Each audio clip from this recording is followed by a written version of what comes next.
Bien, muy buenas tardes. Estamos en una nueva transmisión de Punto y Solución. Agradezco mucho al equipo de producción por la invitación. Estamos y tenemos el gran honor de encontrarnos con el físico nuclear doctor Modesto Montoya. El doctor Modesto Montoya realmente creo que sobra la presentación, pero por quienes quizás no lo conozcan, él es un gran divulgador, muy querido en el Perú, muy reconocido, eh, digamos, promotor de la ciencia y la tecnología en nuestro país por mucho tiempo. El doctor Montoya ha liderado, ha promovido la ciencia, por poner solo un ejemplo, desde el Encuentro Internacional de Invierno, un evento que se realiza hasta 2 veces al año, en el cual los científicos pueden, del Perú y del mundo, pueden tener contacto con los jóvenes peruanos. Y por mi parte, Daniel Mesa, soy editor jefe del portal N+1, además soy gestor de medios digitales y por supuesto tengo el honor de ser profesor también en universidades y la academia de N+1. Profesor Modesto Montoya, bienvenido. Daniel, muchas gracias por esta invitación que me ha agradablemente sorprendido. Gracias, don Modesto. Hoy estamos reunidos por el equipo de Punto y Solución para conversar por qué es importante aprender a comunicar ciencia y tecnología en el Perú y por qué es urgente, dicen ellos, ¿no?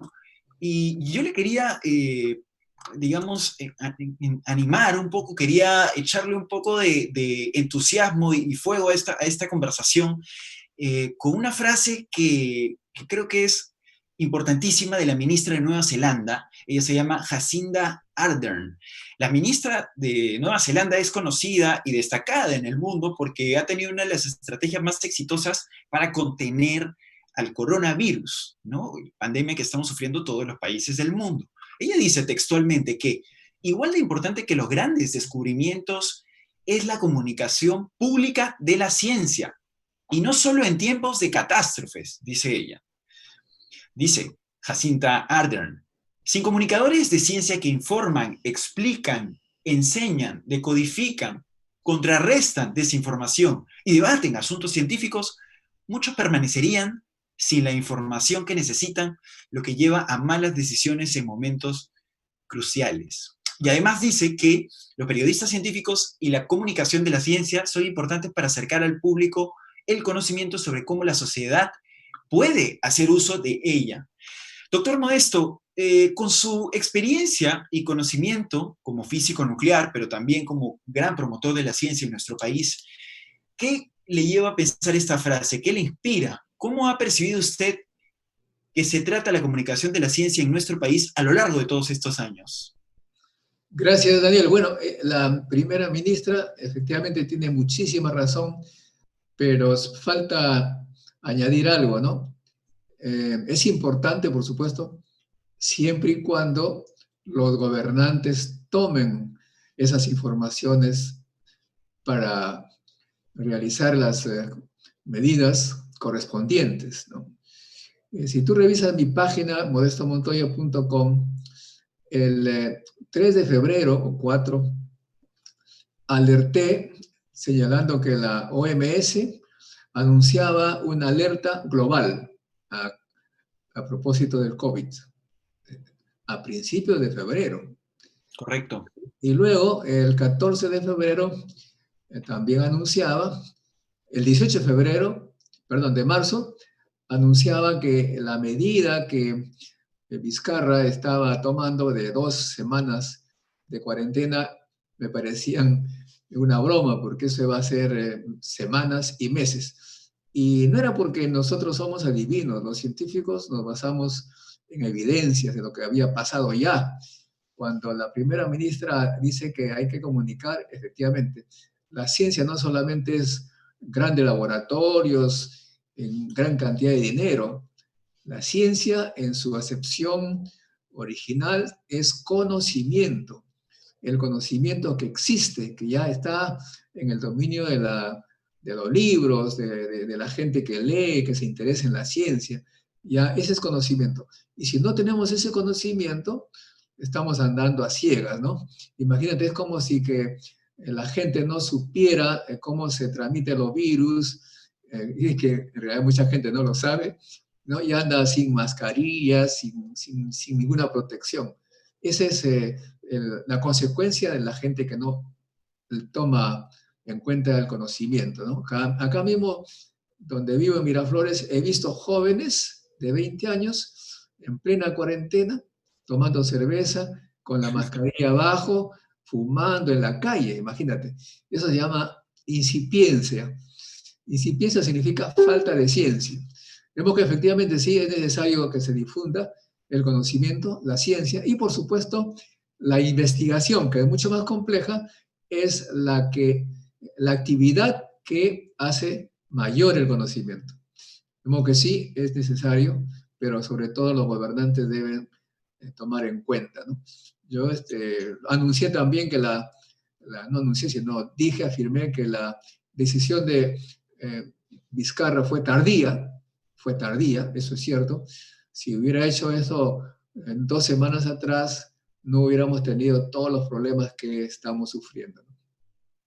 Claro, ¿no? Tenemos una responsabilidad compartida, tanto entre los gobernantes, ¿no? Entre los tomadores de decisiones y entre la sociedad civil, pero también hay una responsabilidad importantísima en los comunicadores como transmisores, ¿no? De información. En el caso de N+1, doctor, con su anécdota me hace acordar que en N+1 nosotros informamos también, ¿no? Digamos, fuimos uno de los que informaron temprano, si se puede decir de alguna forma. A fin de enero ya estábamos hablando de lo que estaba pasando en China, ¿no? Que es uno de los primeros países que empezó a sufrir las consecuencias de la pandemia, ¿no? Entonces, una de las principales críticas que creo que le he escuchado a varios científicos con los que he tenido oportunidad de conversar es un poco la falta de especialistas científicos de los que se ha rodeado un poco la cúpula gubernamental, ¿no? Entonces, estamos, digamos, en una situación en la que la toma de decisiones depende mucho, o una toma de decisiones feliz, depende mucho de tanto profesionales de ciencia, como usted bien lo menciona, y de comunicadores, ¿no? De comunicadores. Para que no se produzcan, por ejemplo, esos episodios o esas escenas que usted dice, ¿no? Que puede ver por las calles a personas incumpliendo flagrantemente las normas, ¿no? Por ignorancia, generalmente, ¿no? Bueno, Claro. y por otro lado, de la comunicación de la ciencia, hoy en día, como tú podrás notar claramente, los medios de comunicación se ha facilitado, entre comillas, por este gran drama, esta pandemia, porque hoy en día los medios de comunicación están entrevistando a científicos en sus laboratorios, Correcto. lo que están haciendo contra la batalla. No entrevistan a todos, pero están investigando cómo es que los investigadores están haciendo su trabajo. Y eso es muy bueno porque la población de la noche a la mañana se da cuenta que su futuro depende de la ciencia, de los científicos.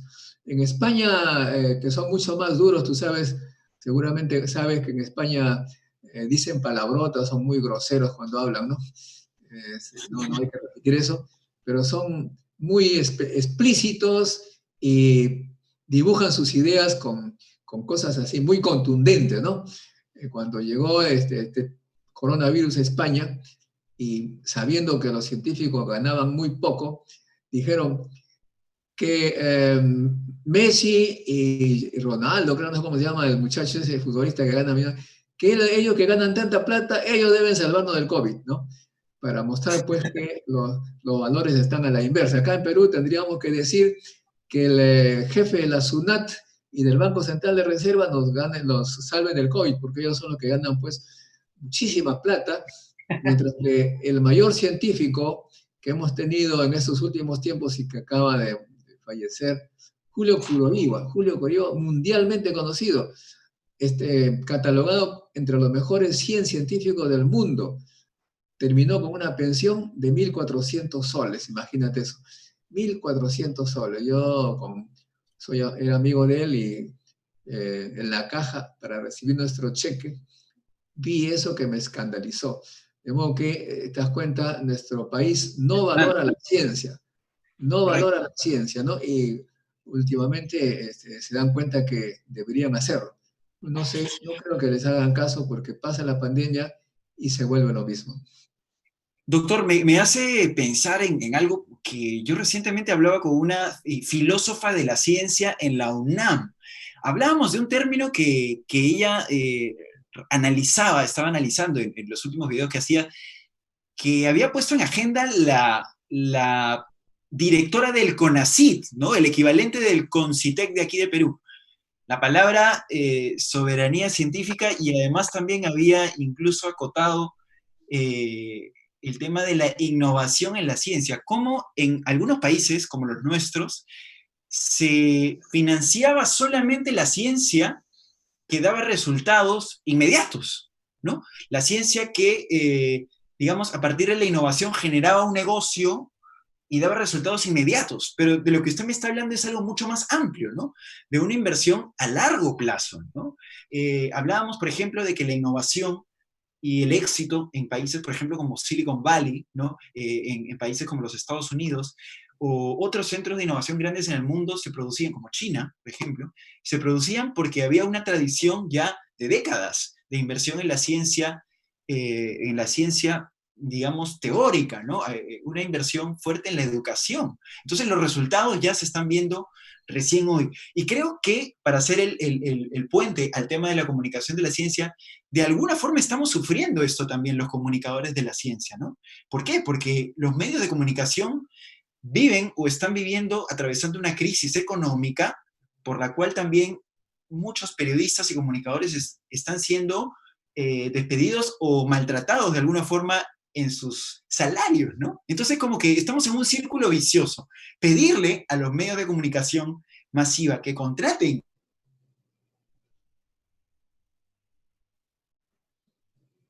Bueno, parece que mientras que recuperamos a Daniel, podría responder algo al respecto, ¿no? En realidad, las ciencias básicas son las que mayores ganancias han dado a la humanidad, a la sociedad. Mucha gente no se da cuenta de ello porque no está enterado, no se les ha comunicado. Pero, por ejemplo, en Europa se tiene el famoso CERN, el Centro Europeo de Investigación Científica, con este gran acelerador llamado LHC. ¿Cuál es el objetivo de esta investigación? Descubrir el origen del universo, la materia oscura, el Big Bang, las partículas que dan la masa, el bosón de Higgs. Esa es investigación básica, investigación que digo yo en tono de broma, los resultados de esa investigación no nos van a dar una proteína más, ni un sol más, no nos van a dar, solamente gastan plata, cuesta 10 mil millones de dólares ese laboratorio, 10 mil millones de dólares, para una cuestión básica, comprender el universo, que no sirve para nada, entre comillas, para nada útil en el corto plazo. Sin embargo, cuando los científicos hacen investigación básica con esa pasión, esa curiosidad, se ven obligados a inventar cosas para lograr su objetivo básico y esas cosas luego tienen un uso en la vida diaria y da cualquier cantidad de riqueza. O sea, los científicos no buscan la riqueza, pero lo que hacen, lo que le llaman spin-off, lo que sale en los laterales del trabajo, dan una inmensa cantidad de riqueza. Por ejemplo, tú dices que a veces tenemos problemas de comunicación. Tú sabes que en este laboratorio que hace investigación básica, ahí para comunicarse entre los científicos, eran miles en todos los países, prácticamente todos los países del mundo, inventaron en la web. O sea que nosotros estamos en este momento generando cualquier cantidad de comunicación y gran cantidad de riqueza gracias a un invento de investigadores en ciencias básicas. Bueno, ese es un solo ejemplo, pero de ese laboratorio han salido cualquier cantidad de inventos, porque esos mismos detectores que sirven para hacer ciencias básicas sirven para hacer imágenes médicas, resonancia magnética, cámaras fotográficas, en fin. Las ciencias básicas son el motor, constituyen el motor del progreso, y los que no se dan cuenta de ello, pues justamente son producto de la ignorancia. Cuando tú generosamente decías que acá solamente se da plata para cosas prácticas, innovadoras, prácticas, eres generoso porque realmente ni siquiera para eso dan, ¿no? Concitec, liderado por una gran científica, tú sabes que ha puesto en concurso para fondos contra el COVID 6 millones de soles. 6 millones de soles. Son 2 millones de dólares más o menos. Una sola mediana universidad en Estados Unidos tiene 300 millones de dólares, 1.000 millones de dólares. O sea que una sola institución invierte más que nuestro país. De modo que en el Perú todavía no se comprende el valor del conocimiento. Ahora bien, nosotros debemos también comprender que los países del mundo que ahora tienen gran cantidad de riqueza y que en algún momento eran más pobres que nosotros, son países que invirtieron en ciencia y tecnología. Ya se conoce desde hace mucho tiempo el caso de Corea del Sur, ¿no? Corea del Sur en los años 60 era un país mucho más pobre que el Perú, mucho más pobre del Perú. Y la historia nos dice que llegó el presidente de Estados Unidos para ver este país totalmente destruido después de la guerra y sintiéndose un poco responsable, el presidente de Estados Unidos le pregunta al presidente de Corea del Sur, le dice, pídeme lo que tú quieras. Si hubiera sido un presidente peruano, hubiera pedido, pues, qué sé yo, 1.000 millones de dólares. Este presidente le dijo, ayúdenos a levantar un instituto de ciencia y tecnología. Y ahí comenzaron. ¿Te das cuenta ese valor, no? Primero, para salir de la pobreza, tienes que hacer ciencia y tecnología. Correcto, correcto, doctor. Interesante cuando usted habla de el importante presupuesto que se le puede dedicar actualmente a la ciencia, ¿no? ¿Qué usted nos puede decir, por ejemplo, de un tema importantísimo como es la divulgación de los resultados de los proyectos, ¿no? Entiendo que todas las organizaciones o los centros de investigación destinan un presupuesto a la divulgación de estos resultados, ¿no? A veces uno se topa, por ejemplo, con algunas barreras, ¿no? Como el hecho de que falta presupuesto y encima con la crisis, añádele esto, todo se ha paralizado, pero sin embargo, aquellos proyectos que se están llevando a cabo, mi pregunta es, ¿destinan o no destinan presupuesto para la divulgación? Usted que ha tenido experiencia, por ejemplo, en Europa, usted ha estudiado en Francia, ¿no es cierto? Conoce la realidad de Corea del Sur, de Estados Unidos. ¿Cuánto se destina para divulgar, para comunicar, para sensibilizar a la población, doctor? Bueno, mira, hay expertos que son contratados y hay equipos que se dedican a ello dentro de estos grandes laboratorios, ¿no? Y además, muchas veces contratan servicios para hacerlo. Claro. Yo me divierto a veces buscando en la internet, ustedes lo pueden hacer también. Por ejemplo, la NASA produjo un video muy simpático con este loco surcoreano, ¿cómo se llama? La danza del caballo. No me acuerdo cómo se llama él. El Gangnam. Pero entonces, NASA haciendo un video para promover a la NASA, sus investigaciones, con este joven loco que hace bailar a los científicos, que hace una serie de cosas. Y por supuesto, todos los grandes laboratorios del mundo desarrollado hacen esas tareas, si no con su propio personal, contratan. Nuestro país no tiene esa característica. Generalmente los institutos de ciencia tienen, como todos los organismos burocráticos, una oficina de imagen, ¿no? Que no sé qué imagen da, pero no veo que salga a una imagen simpática, ¿no? Generalmente están fotos de la gente que ha viajado a tal congreso, que regresa, que a nadie le interesa en realidad. Claro. Y no Tal están. cual. Ustedes tendrían que estar haciendo ese trabajo, pero como supongo no tienen ningún partido, no los contratan. Pues. Bueno, yo creo que hay oportunidades, ¿no? Creo que como usted bien dice, la coyuntura y claro, la idea de esto también es llegar a soluciones, ¿no? La coyuntura, de alguna forma, está ayudando un poco a que los centros de investigación, los institutos, las oficinas de gobierno estén poniéndole un poco más el ojo a este tipo de necesidad, ¿no? La sensibilización, la comunicación. Creo que es bueno que sigamos haciendo, como me dijo Valeria Román, una periodista del MIT, con la que hablo muy a menudo. Hay que hacer también activismo por la comunicación y por el periodismo científico, doctor. Quería plantearle otro problema que estoy seguro que usted conoce también muy bien, ¿no? Por la experiencia que tiene, por el contacto permanente que tiene con la gente, con nuestra gente, los peruanos, ¿no? El tema cultural, doctor. Usted es un hombre de ciencia, ¿no?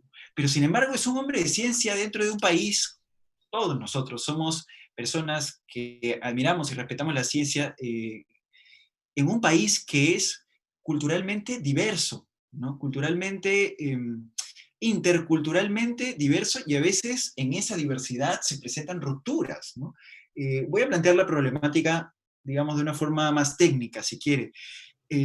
No necesariamente una comunidad de la selva ayánica o una población, qué sé yo, indígena en Puno, Aymara, ¿no es cierto? Necesariamente aplica a diario el método científico en su vida, ¿no? Tienen otro tipo de transmisión de conocimiento, otra forma de actuar, otra forma de validar algunas cuestiones, ¿no? Que se transmiten, por ejemplo, de generación en generación. Y este tema me parece en particular sensible, lo tocamos todo el tiempo en la Asociación de Periodismo Científico. Por ejemplo, ¿no? El caso de los comuneros de Mucho, si usted recuerda la reciente expedición científica en el Nevado de Huascarán, y esto no tiene que ver con la pandemia, ¿no?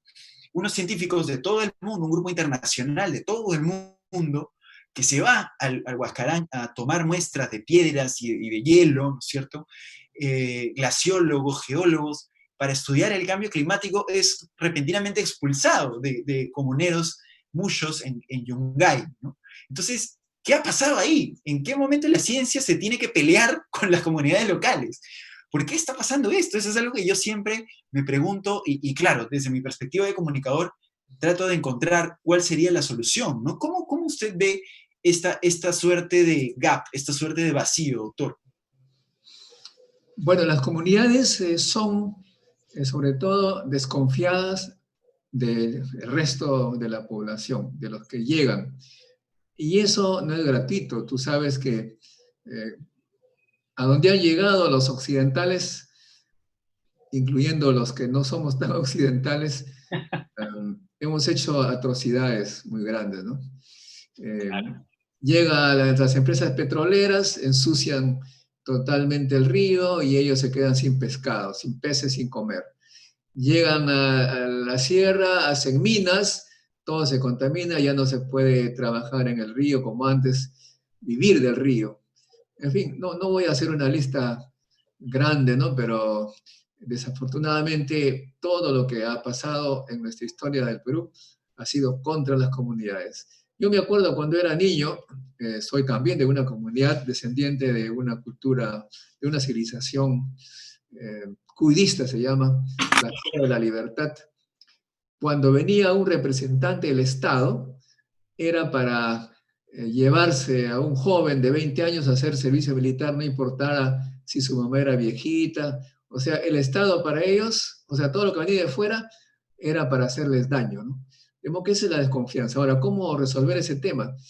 Bueno, ahora, en primer lugar, con la internet, a través de los celulares, etcétera, poco a poco ellos se están enterando de cosas, ¿no? Y ahí tienen el rol ustedes, los comunicadores, para hacer programas que les vaya, que vaya con ellos, ¿no? Que vaya con ellos, que entiendan la problemática y, por supuesto, agranden su conocimiento, porque obviamente ellos tienen conocimiento que les permite sobrevivir, que Claro. conozcan más cosas, ¿no? Y ello sería entonces la oportunidad para que es la curiosidad, que es totalmente real en ellos también, la usen para conocer más su medio, su entorno. Y ese entorno generalmente es de gran interés para el mundo y es vendible, es comercial, ¿no? A veces nosotros los peruanos que somos la mayoría racistas, anticomunidades, atroces, somos atroces, en realidad hay que reconocerlo. Eh, miramos con desprecio su cultura.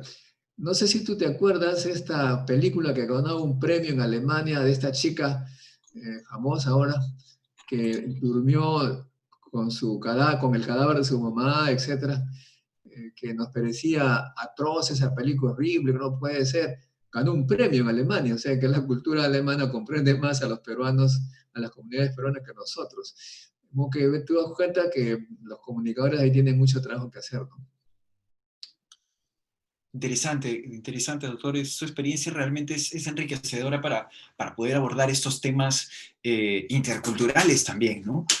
Ahora, vamos a hablar en esta segunda parte de las soluciones, pero quiero revisar que tenemos algunas preguntas ya llegando del público, ¿no? Una de ellas es, ¿cómo podríamos evitar tanta desinformación en los medios, ¿no? Ya para ir cerrando un poco con los temas problemáticos y empezar ya a plantear más, digamos, soluciones. ¿Cómo se podría pedir una preparación mínima en los comunicadores para no confundir gente? Y esto es algo que creo que usted, de alguna forma, y yo compartimos en cuanto a nuestra relación con medios, ¿no? Usted como científico que ha participado y ha dado muchas entrevistas a medios de comunicación peruanos, eh, ¿cómo cree que podría mejorar, digamos, el periodismo o la comunicación para poder tratar los temas científicos?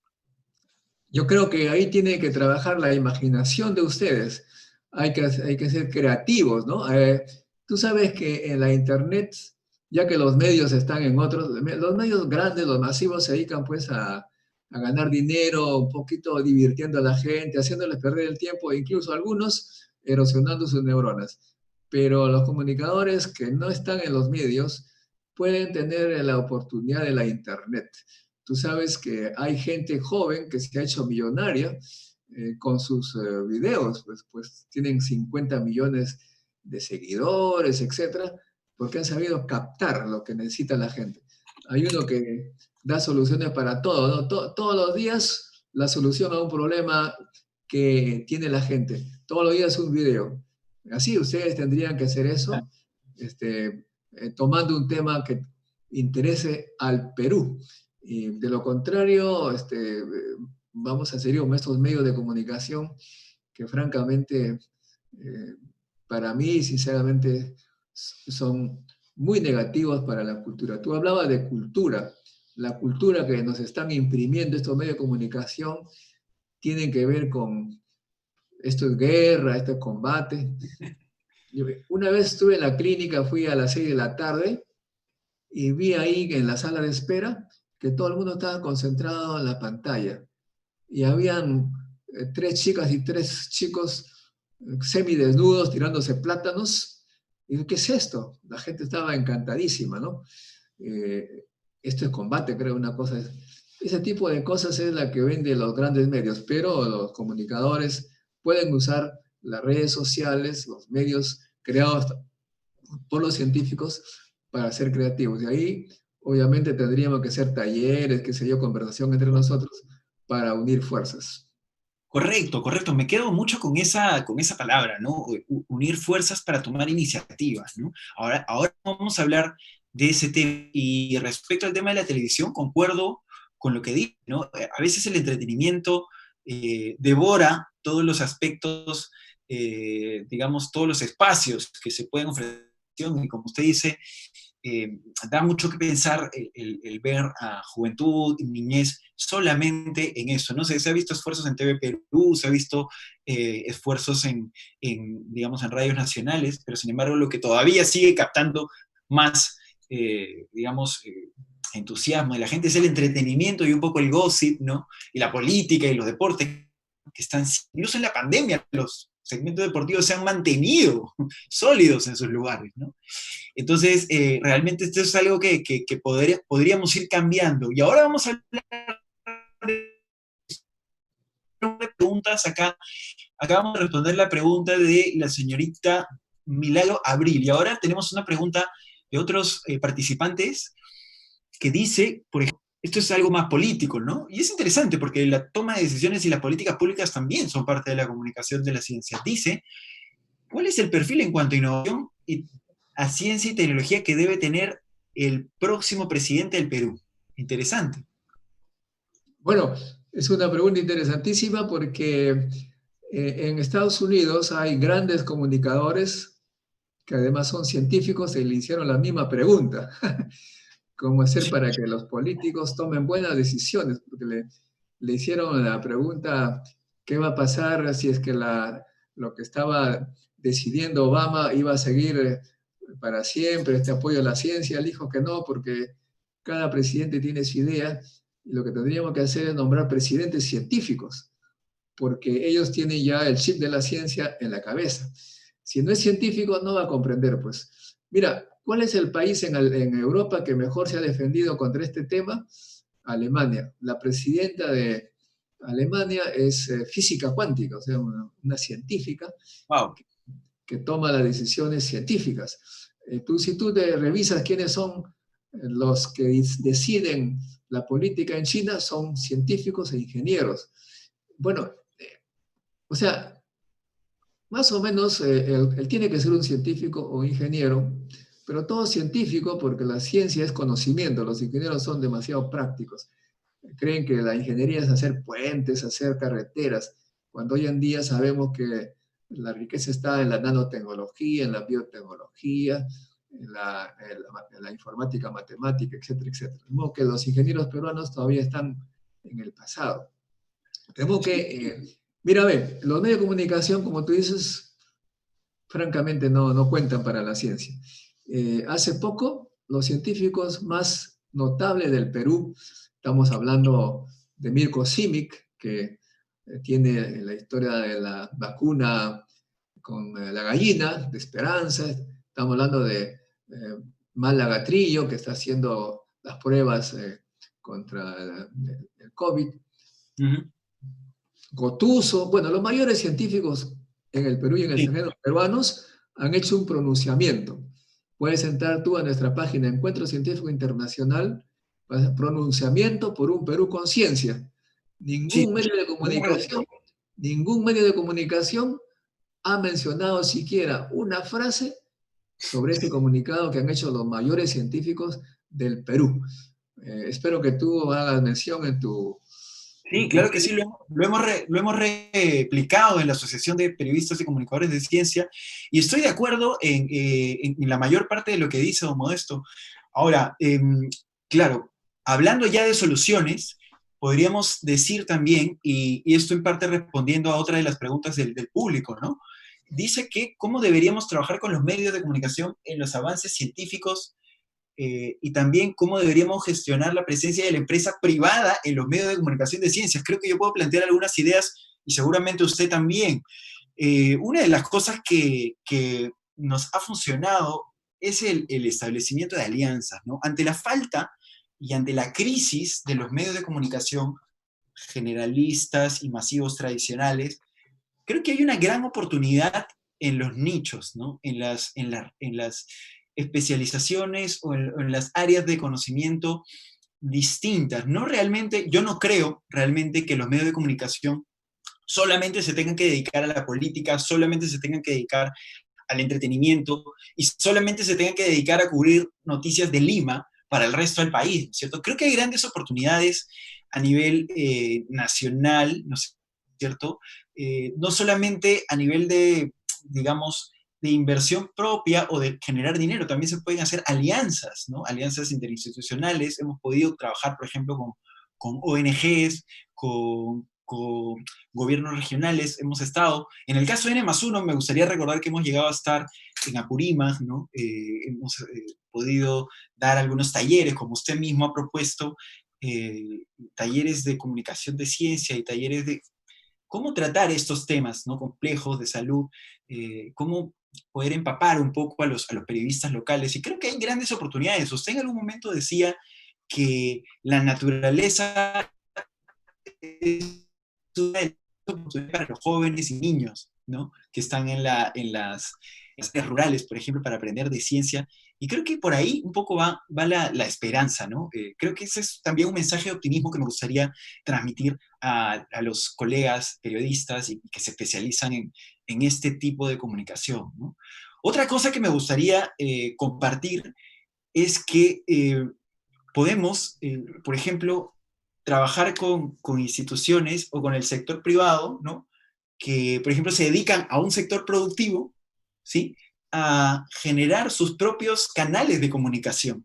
Creo que hay una gran oportunidad en los nichos. Recientemente también pudimos colaborar con una universidad para ayudar, y estos son financiamientos que se dan desde el Ministerio de Producción, que se dan desde del Ministerio de, bueno, desde Concitec también, pero en este caso no solamente Concitec, sino también el Ministerio de Producción, se dan financiamientos para proyectos de divulgación de ciencia, comunicación de ciencia, que a la vez tienen comunicación, ¿no? Entonces, creo que podemos estar pilas en este tipo de cosas, de nicho, no solamente dirigirnos a la gran masa, ¿no? Sino también dirigirnos a los nichos de los sectores productivos, por ejemplo, ¿no? Ahora, doctor, otra de las preguntas que vienen desde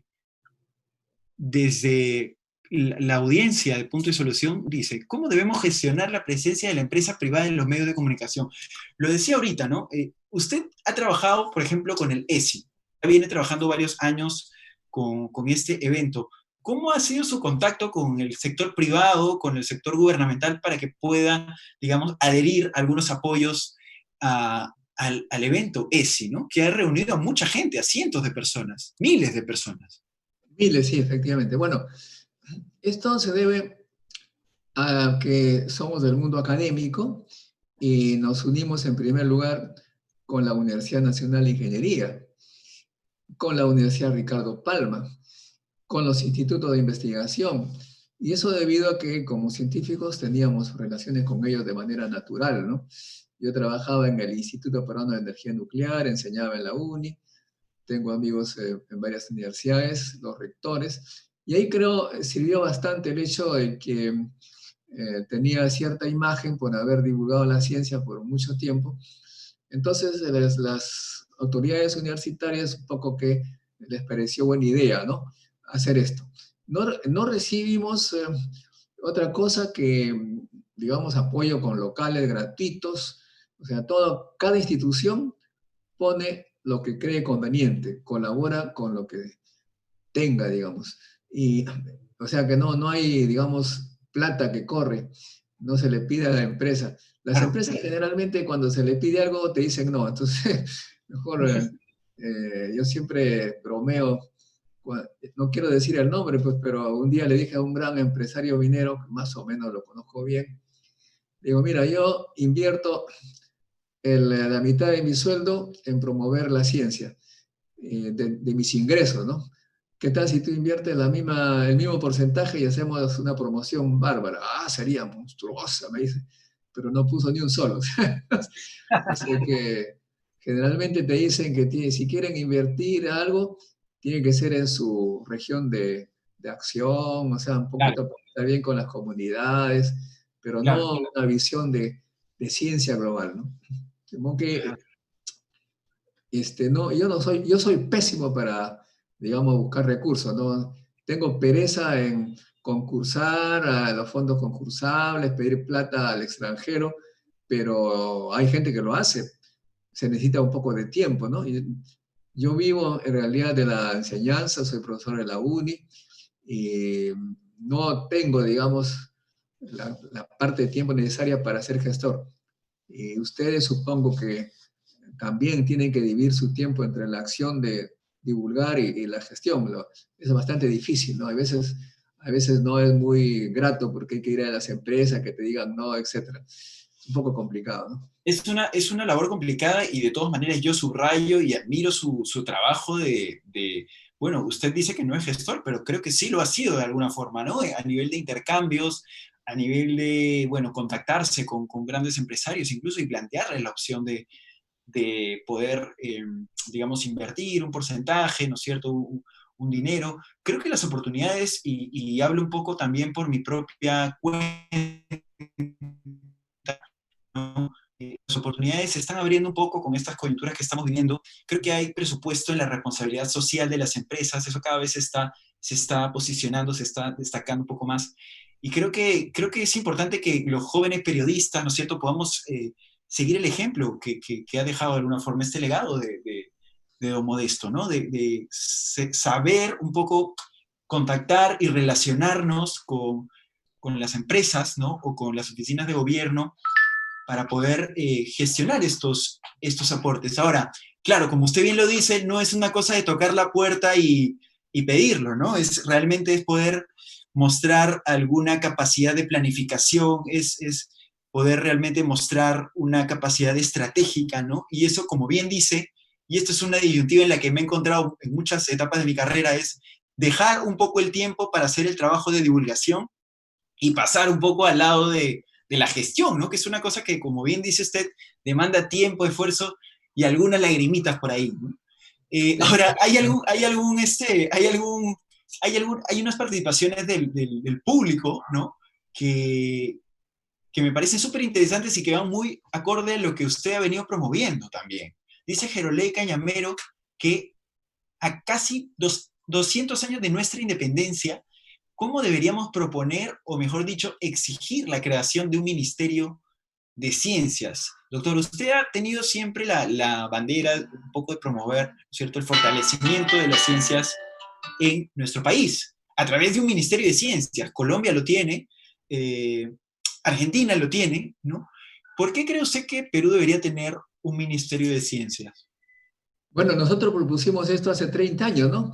Pero los países vecinos comenzaron a hacernos caso, entre comillas, Colombia, Chile, menos el peruano, porque en el Perú, pues los asesores de los presidentes no estaban de acuerdo. Uno de los cuales es de mi amigo Francisco Sagasti, que ahora es presidente de la Comisión de Ciencia y Tecnología. Correcto. Se opuso tremendamente. Era presidente de la comisión que nombró a Humala y él dijo, no, ministerio, ¿no?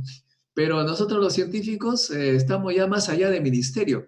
Ahora sabemos con lo que ha sucedido que necesitamos un Estado basado en la ciencia y tecnología. El ministerio forma parte de un Estado, de una estructura, no, tiene la estructura que tiene que ser científica.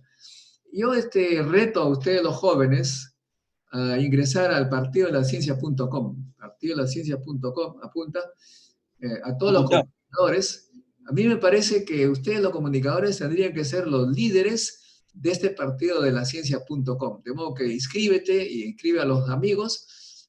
Este partido es una idea mía, pero no para mí, porque como tú ves ya tengo 71 años, estoy entre los vulnerables, pero ustedes los jóvenes, si quieren un Perú mejor para sus hijos, sus nietos, Claro. tienen que crear un Estado científico y tecnológico. Para ello tiene que hacerse política.